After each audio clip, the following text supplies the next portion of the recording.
Okay, thank you so much for a really enlightening panel discussion. Our next session is on climate justice and the ICJAO campaign. And here to tell us all about it is Vishal Prasad, of the campaign director of the Pacific Island Student Fighting Climate Change. He will be joined by our moderator, Stacey Alvarez de la Campa. Let's welcome them to the stage.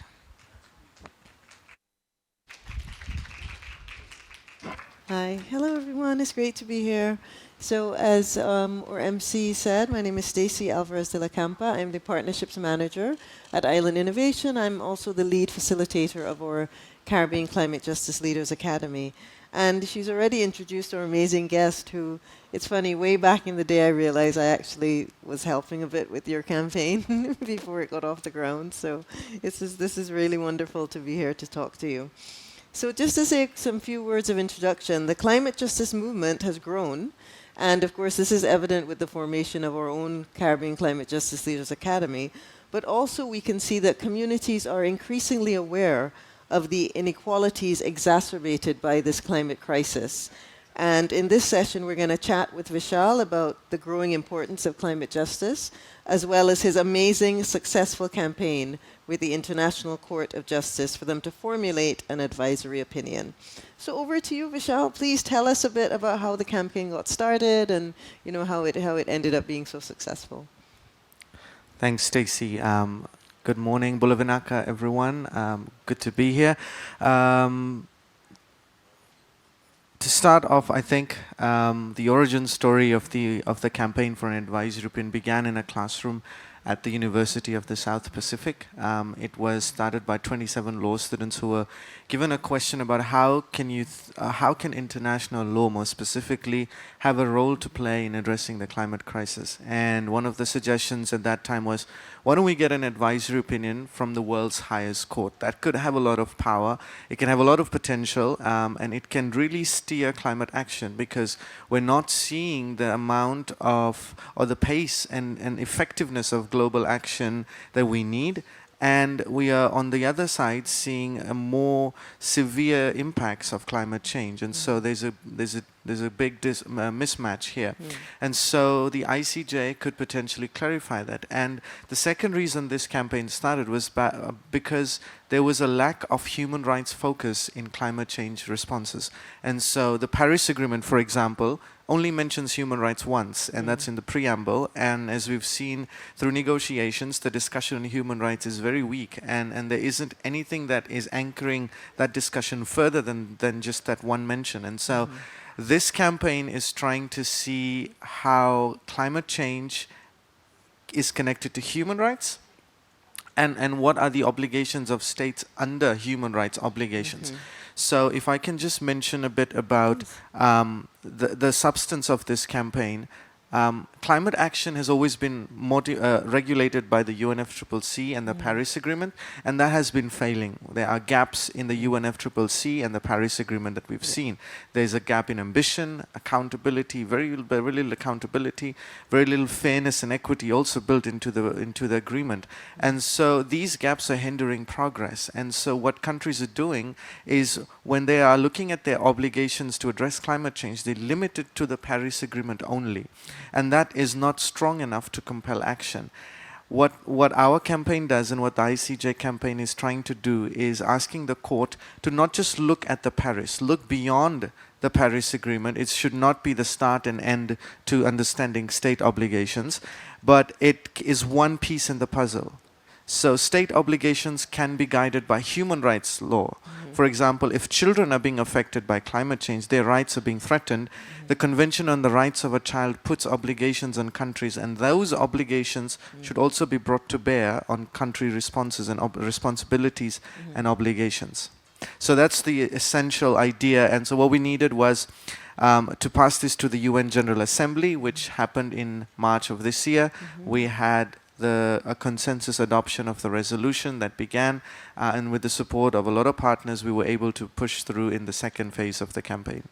Yeah, that was really exciting when that did happen, I must say. And one of the things I think is really fantastic is when you said this whole thing, the origin story, started in a classroom. And it really shows me the importance of education, but also the importance of you as students taking the initiative and realizing that there was this gap and not waiting on another authority or a teacher necessarily to do something about it. Yeah, absolutely. I think we're at a stage right now that climate change is, for the Pacific, even and many other frontline countries, an existential problem. And I was speaking to someone and he said, we need to really move all levers of power that we have to really act. And we can't just rely on one source, which is the UNFCCC, which is Paris. That's fine. It's one way of addressing it, but it can be strengthened. And so we really have to take ownership, take initiative in our own hands, and really push what can be done to address this problem. Yeah, and I noticed you mentioned, different human rights treaties and different conventions. You mentioned the rights of the child. There's obviously the Universal Declaration of Human Rights and the Paris Agreement itself. So what role do you see kind of knowledge of those kind of official kind of frameworks as helping your cause? So the thing with with human rights law, for example, and that's one body of law that this ICJ is looking. It's also looking at principles of environment law Right. beyond UNFCCC and even principles of international law. But if we just talk about human rights law for a second. The human rights law is much more settled than climate change law, and it's been widely ratified. It's in a much better place and in the international legal space, and so it is much more capable of imputing strong obligations on countries. And I think that's helping us push this further because the connection between climate and human rights is becoming even more apparent. I mentioned the children's rights example. The Committee on the Rights of a Child recently issued the General Comment 26, and that was specifically talking about the nexus between the rights of children and the environment and how climate change is affecting that. But it's also talking about future generations because children and young people are the closest connection to future generations, and their rights, which is also something we're talking about in this campaign, also needs to be protected from climate change.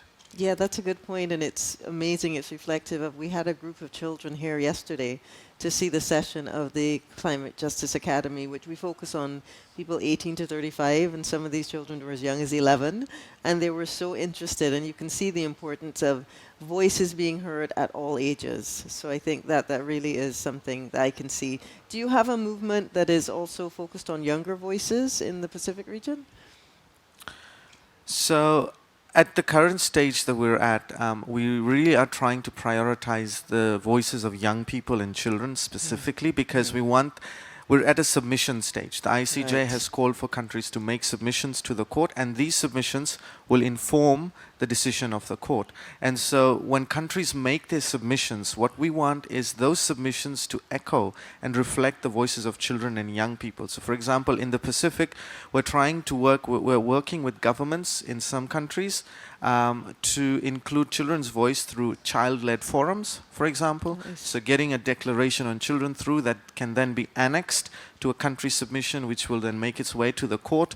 We're working on what we call witness testimonies, so lived reality testimonies of people, children, young people on the ground who have faced the experiences and the impacts of climate change on a daily basis. What is their story, and documenting that and presenting it to the ICJ, because the ICJ should not just listen to the legal arguments, it should also look at the lived realities and the voices of people who will face the consequences of climate change for even longer than many of us.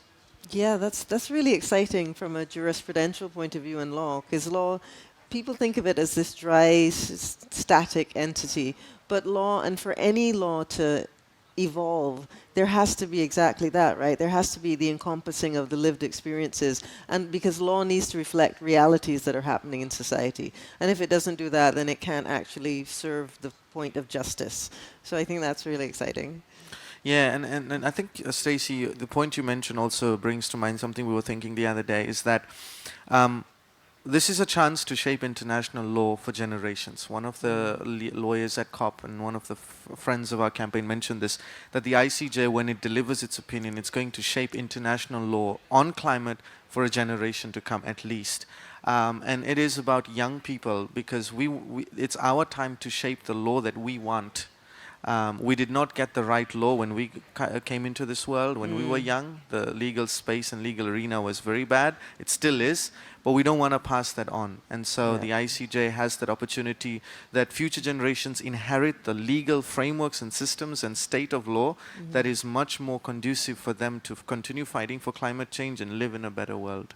Yeah, I mean, I was so excited when I did hear that it would be successfully heard. And I think something else to recognize, again, yesterday in our discussion, we were saying that in the Caribbean region, we can see how, there's a sense of cohesion and collaboration in the Pacific region, and we think that is somewhat lacking. We can see that changing now. But, I mean, what kind of lessons or advice can you give young people in other regions who want to come together as you did? What do you wish you'd known when you started? I think the one lesson that we learned throughout the campaign was really the power of alliance building, networking, really.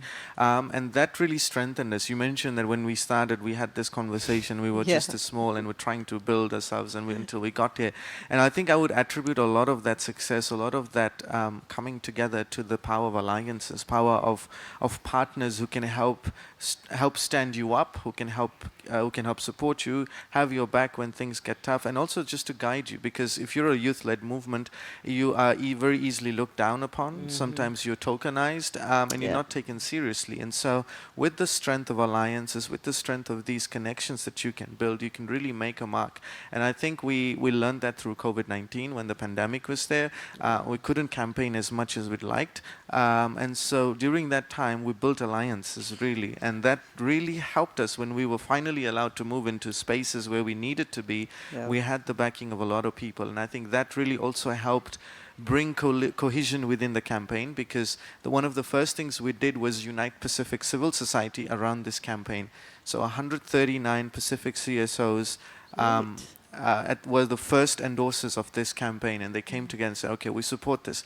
And then building on of that, the region then came forward with, when the Pacific Islands Forum was happening, all 18 Pacific countries supported it. So the power of alliance building and I think community and connections has really helped. And I cannot stress the importance of that for any region and any work. That is awesome. Yeah, because we again yesterday, it's amazing how much you're echoing. We did mention alliances from the point of view of intergenerational alliance building, because as you say, young people need guidance. We all need guidance, really. But you can see that to protect against that tokenism, and also just sometimes to detox from what can be quite disillusioning, you really need the encouragement to push forward. So I think that's really, really great that you've mentioned that. And I really hope that, our young people here can see that for sure. Absolutely. I think that's the way forward. Young people are no longer, and we've said this in the Pacific, that there was a time we were demanding a space at the table, and we're starting to get that now, but it's also important now for us to build the capacity of young people that when they're at the table, they're not just, they're able to meaningfully contribute. And I think the power of alliances and those intergenerational connections, the models, whatever they may be, can be very useful to build that capacity that's very, very dearly needed. Yeah, and we want to continue doing that as much as possible. And I think in terms of next steps now, what do you see as the next steps for you all in this movement? Yeah, so I mentioned a few things. So what we're trying to do is ensure countries that are making submissions to the ICJ make the most progressive, bold, ambitious, radical submissions they can in the interpretation of law and how they think law should be. As Global South countries and island nations, this is our chance to take the driving seat, be in the driving seat of international law. It has not always been in our favor, but this is an opportunity to turn that around. And so country submissions can help do that. But we also want, as I said, country submissions to be reflective of the voices of young people, those at the front lines, marginalized. Because on the other side of this argument are countries that do not want a strong advisory opinion.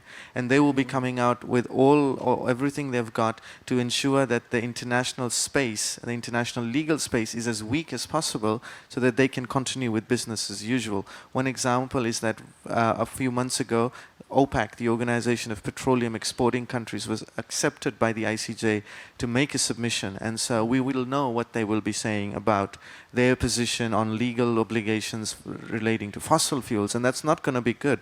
And we don't want these to have a strong voice in the final opinion, and that's why we need to echo and be even louder and urge our governments to make submissions which are due in January 22. Wow, yeah, and I think I love that you said we have to make radical submissions. There's nothing wrong with being radical. Radical helps to balance out what is already a ridiculously unjust situation. So, I mean, I could go on talking forever, and I think it's amazing that way back in the day, I remember I found myself, I thought it was a random Zoom call, and it was actually a call that you were in, because I was seeking to find ways how could I help young people, and I'm so glad that this has reached this point now. So thank you so much, Vishal. We will be reaching out to you some more, so just give Vishal a round of applause, please. Thank you, Stacey. Thanks, everyone.